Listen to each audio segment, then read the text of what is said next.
Hello, YouTube. Okay, well, I just left Austin's school not too long ago. I had to smoke because we had an IEP meeting, which, if you don't, with kids with special needs, it's a special program that's set up in a school with rules that the teachers have to follow when teaching children with disabilities. Like Austin gets extended time on homework, he gets extended time on all testing. He's not expected to take notes in class. The teachers are expected to give him the notes, stuff like that.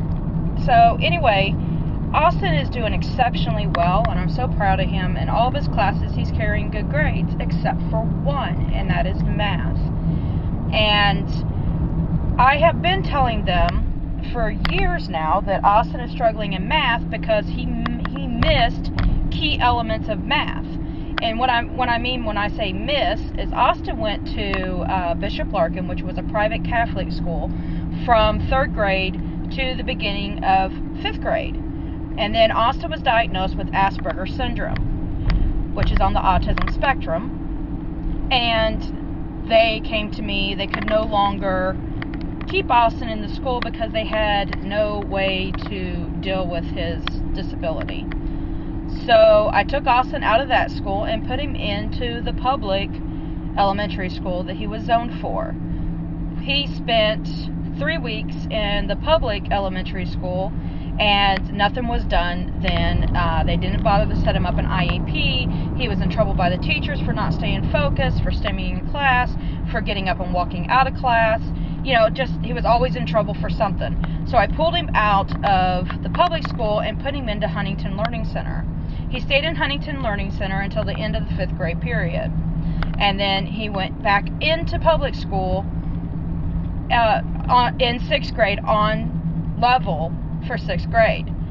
And over the years, Austin has struggled in math. The reason being is Austin has never learned fractions or decimals. And so he does well every year at the start of any math course because they're not doing fractions or decimals. Now they're doing fractions and decimals, and his grade right now in math is a 73, which is barely passing. And so today, again, in his IEP session, I reiterated, you're on a subject that Austin does not understand. Austin has never had the basic foundations for fractions and decimals.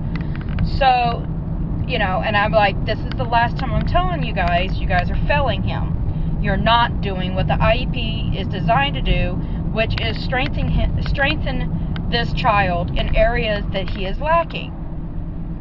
So, now Austin is one of those kids that he's supposed to advocate for himself 90% of the time. He's supposed to tell teachers when he doesn't understand something. He's supposed to tell them why he doesn't understand and stuff like that. Well, as any high school kid, he doesn't like to raise his hand in class because he doesn't want to hold up the rest of the class. And so now they're going to work with him. He's going to get special homework from his co-teach, which is an ESE teacher that stays in regular classes with children with disabilities. He's going to get homework from her in basic education, fractions and decimals, and she's going to be sending home packets, and those packets he has to do, and he has to send them back in. And what his high school algebra teacher is going to do is give him some credit for the work that he's doing for the co-teacher. Plus, he's also going to take additional time to work with Austin on the fractions in class. So I'm finally, his junior year of high school, getting some support. And, it's one of those things where, if you have a child with special needs, you have to advocate for them. Because while Austin is 16 years old and he's a junior in high school, a lot of times he falls short on advocating for himself. So, it's one of those things where you have to push the teachers up against the wall, basically, and tell them, this needs to be fixed, you guys need to get on the ball, you're failing him. So now they're going to do something about it. So we're going to see how that goes. Austin is scheduled to take the ACTs and the SATs. Now, unlike other kids, Austin doesn't have to pay for any of those testing, and also he also does not get timed on either of those two tests. So when other people only have 3 to 4 hours to finish the test, Austin has as long as needed. So if he takes 2 days to finish the SAT, then that's how long it takes him to finish the SAT. He has no time, and he's given more breaks. So we'll see how that goes, because Austin's plan is to go to St. Leo just like I am, and get a bachelor's in education for art. So we'll see how it goes. And then they told me that I have to have another psychological exam done for determination of disability that the school will not pay for Austin to go to college. So I've got a list of psychiatrists that specialize in testing children for disabilities. So I have to get with them and try to find one that takes Austin's insurance. If I can't find one that takes Austin's insurance, I have to pay out of pocket to get these tests. But I cannot get the test for him until his senior year in high school, because it has to be done 1 year prior to Austin going, his last year of high school prior to going to college, because it's only good for 4 years. So I've got that to worry about. And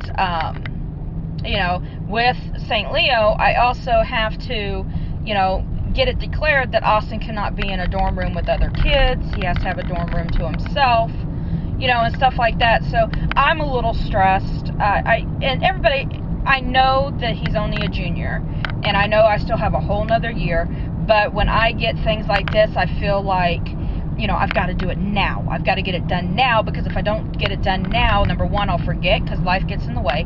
Or number two, what if it takes a long time to get the diagnosis, and a long time to get the results back, and a long time to get the paperwork back, and now he starts St. Leo in, his freshman year of college, and everything's not in yet, so he has his needs are not being met, and then I feel my child, so I just kind of, I am thankful that finally they're going to listen to me about the fractions and decimals. So hopefully when Austin does go to St. Leo and he has to take college algebra and math liberal arts and all that, there'll be something in place to help him, and or at least a start of a foundation that they can build on, because they have tutors there at the school at St. Leo for free that can work with him. So, hopefully, this part in this chapter in his life is going to be rectified, and my son can start feeling, remotely, haphazardly normal, in the sense of being able to grasp basic things in math. I have a severe math disability. I do not know my multiplication tables except for my 5s, my 2s, my 10s, and my 1s, and my 11s. That's it. I don't know any of the other ones.